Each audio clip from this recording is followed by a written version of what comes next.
So my new incubator's finally come. Yay! And obviously there's not much really I can say about it at the moment because it has just only come. But this is the Incubator Pro from Terra. Now it is a basic incubator, but for what I need at the moment, for the amount that I'm going to be breeding, it's brilliant.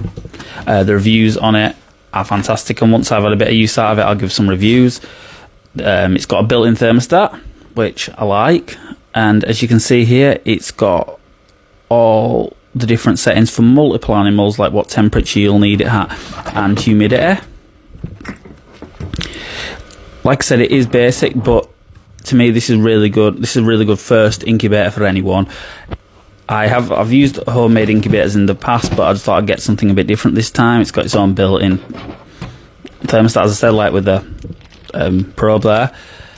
You get a humidifier with it, which is brilliant. All you need to do with that is obviously place it in that little hole there, pull that up, put water in there, and it'll keep the humidity for your reptiles. So once I've used this a little bit and I've seen what it's like, I'll give you a full, honest review.